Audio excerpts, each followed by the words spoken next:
Hey everybody, and welcome to Studio 64. My name's David. I've been searching the interzones for more science, space and tech news to share with you.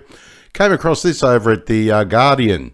Yes, NASA Rover discovery hints at ancient microbial life on Mars. I remember this from 1996. Remember the meteorite, the ancient Mars meteorite that everyone was, bagging it out and saying it was, what you would call now misinformation or a conspiracy theory or something. And now everyone can discuss it openly on mainstream media. Fascinating, isn't it? Makes you wonder, doesn't it? I remember when I was growing up, I was a nerd, full-on nerd. And I used to get beaten up and had my Doctor Who merchandise taken off me because I was a nerd. Now they beat you up, take it off you and sell it on eBay or something. Because that was the real Doctor Who back then. But classic Doctor Who, not this new rubbish they got out nowadays. It's disgusting. Anyway, this is really interesting. I'm quite fascinated by this. I mentioned alien life or something when I was a kid. Just another reason to bully the fat kid. It's fascinating. A 3-foot by 2-foot rock marked off with off-white spots may offer fossilized record of microbes dating back billions of years. Absolutely incredible. And there we go. NASA's Perseverance took photos on July the 23rd of a rock nicknamed Chayava Falls, seen to the left of the rover near the center of the image. Absolutely incredible. We'll get some more images of that in a minute. Yeah. It's like that little bit just there. Left of the rover near the center of the image. Incredible. That little bit just there. Let's find out some more. A spotty vein-filled rock found by a NASA rover on Mars contains features that suggest it may have hosted microbial life billions of years ago. Now, as usual, I'll leave the link to the main article below the video so you can pop in, check out the embedded links, go for a bit of a deeper dive if you want beyond the main article. Makes for an interesting read, believe me. Now, the arrowhead-shaped rock, named Chayava Falls, was discovered by NASA's Perseverance rover on the 21st of July as it trundled along the northern edge of Nerevta Vallis, an ancient river valley carved by water flowing into the red planet's Jezero crater. Yeah, so that would be it there. Interesting. Absolutely fascinating. Now, analysis of the 3-foot by 2-foot rock revealed signs of organic material, intriguing surface spots similar to those associated with fossilized microbes on Earth, and evidence that water once passed through the rock, the agency said.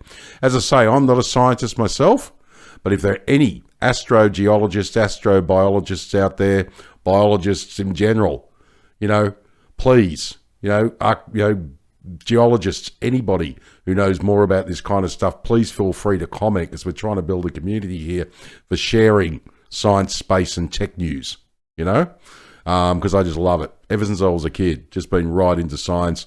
Remember at the age of 10 when the Viking probes landed on Mars, I was just transfixed to the TV set, just glued, just loved it. Ken Farley, the project scientist on the mission at the California Institute of Technology, says Chayava Falls was the most puzzling, complex and potentially important rock yet investigated by Perseverance, though the team make it clear the non-biological processes may have given rise to the features. Now, on the one hand, we have our first compelling detection of organic material. Distinctive colourful spots indicative of chemical reactions that microbial life could use an energy source, and clear evidence that water necessary for life once passed through the rock, Farley said. Now, on the other hand, we've been unable to determine exactly how the rock formed and to what extent nearby rocks may have heated Chayava Falls and contributed to these features. Here we go. Astrobiologists are excited by the complex and puzzling new piece of evidence. And there we have it. Have a good look at that. That is absolutely amazing. Anyone goes, oh, it's just a chunk of rock with some different colours on it. What could this mean? This could change the way we fundamentally look at, look at life on Earth. We could say, oh my God, if there's other life out there, philosophically, we could say, well, we're not alone. If it's possible to happen on Mars, it could happen in other places, even if it was in the past. But of course, knowing human beings, we'll just go, bugger that. Let's just go and kill each other some more. It's fascinating, isn't it? Absolutely fascinating. Again, human beings. Childish, mindless, squabbling primitives. To me, it's just absolutely mind-blowing. Now, in the past, Mars was a warmer, wetter planet. If life ever evolved there, of course, I guarantee you it did. Researchers believe traces should remain within its rocks in the form of organic material and potentially fossilized remnants. Yep, maybe not necessarily life as we know it on Earth, but microbial, could have been plants, there could have been, smaller animals, or there could have been an amazing civilization on Mars. We don't know, and this is just the start. Human beings have such limited imaginations. That's our problem.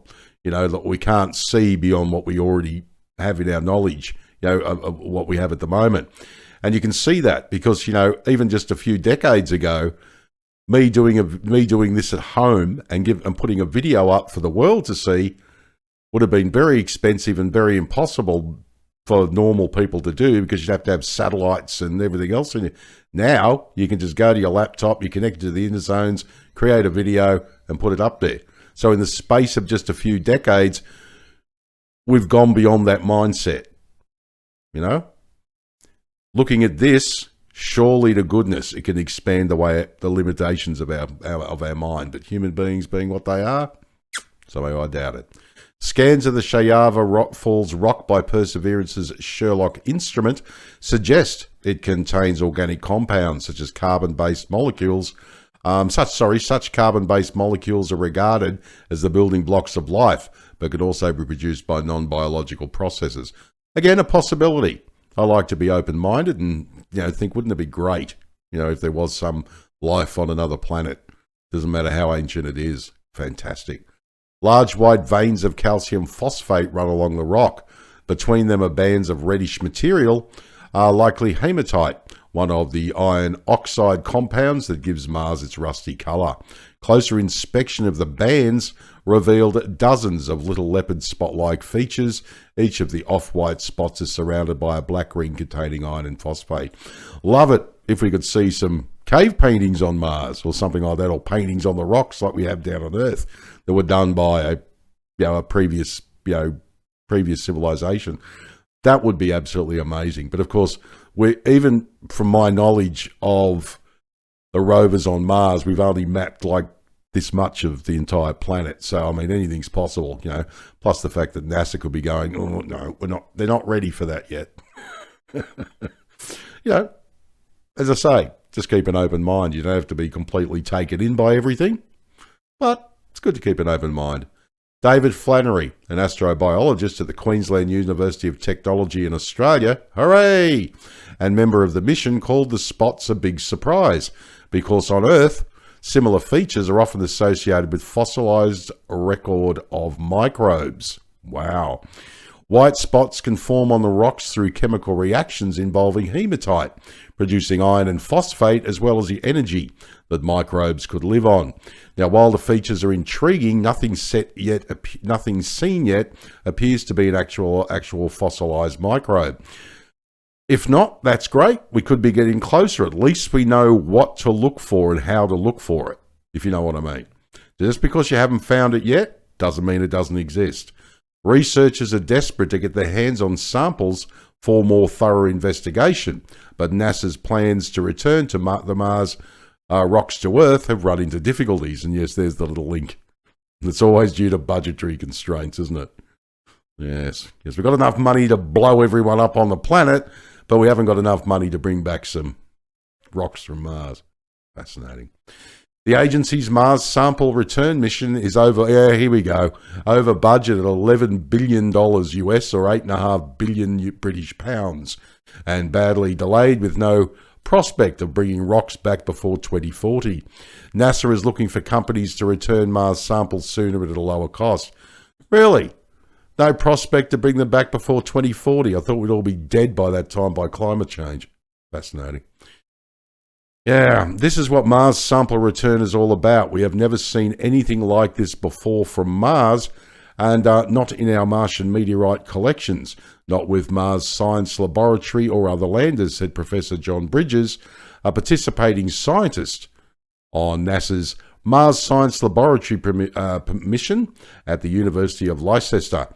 Now, the reality is we need to get these samples back on Earth to do the detailed electron microscopy and isotope analysis to check if these formed with ancient microbial action or abiotically, Bridges said.